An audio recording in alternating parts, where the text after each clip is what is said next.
Kia ora tātou e te iwi, ko Hana tēnei, ko te kaupapa o tēnei whitiata, kei te hāngai ki ngā tauma heke heke o te moana nui a Kiwa, ko tuarima mauhi te ingoa.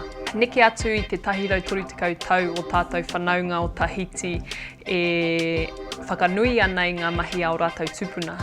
I whakatuwhira hia tērā tono kia mātau i Te Arawa, ki o tātou whanaunga i Hawaii, i Rapa Nui, i Rarotonga, i te tau 2015, kia haere atu, kia kitea, kei te aha rātou i reira. Kua toru tau au e haere ana ki a tuarima mauhi, ko tahi tau hoki ki heiva i waihi, ki ngā tauma heke heke o Hawaii.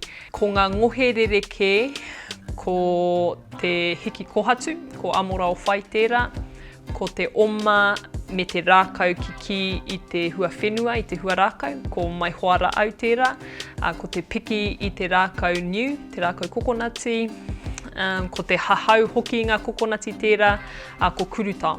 Engari e hara ērā i te ngohe noiho. He whakapapa tō ērā tākaro ki ngā mahi ao rātou tupuna i te rawa, hoki ko tātou tupuna ērā. Ko te hoki ki tērā whenua, ko te mahi ngā mahi i mahi ai o tātou tupuna, he whakatinana i ērā hononga whakapapa, i ērā tātai whakapapa. Hei tauira, ko te hiki kohatu, tētehi o ngā ngohe i mahi ai ngā tāne, mehe mea i te hiahia rātou, mehe mea i te rata rātou ki te puhi o tērā hapu, o tērā iwi.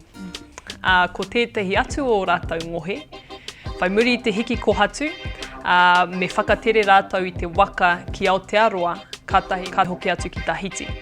Ia ki etehi o rātou kōrero, ko tātou te iwi Māori ngā uri o ngā toa, i wehe atu i rurutu, i Tahiti, i tai ki Te Arawa, kāre mo te hoki atu. Ko Aotea, tētehi kupu tawhito mo te toa, ko te aito, te kupu ka whakamahi ai nei wā i Tahiti, ko roa, ko tawhiti, ko far away. Nō reira, Aotearoa, ko tātou era ngā uri o ngā Aotea i haere roa atu. Engari, haunga hoki tērā, whakaarohia te kohatu tino nui i tēnei ao e mōhio nei koe. Ko Papa tuanuku tērā. Ko tētahi o ngā aorangi rānei tērā. Kārai te mōhio mehe mehe kohatu he kāpuni rānei. Haunga Papa tuanuku, ko tātou maunga, ngā tino kohatu i o tātou oranga, ko rātou era i te timatanga o tātou pepeha, ko tātou tupuna era ka kitea mai tawhiti, i mōhio ana tātou mehe mea kei te kāinga rānei, kei te tehi atu whenua rānei. Nō reira, ahakoa ko tērā tākaro, ko tērā ngohe, ko te hiki kohatu, ko amora o whai, e hara i te ngohe whakapakari tinana anake.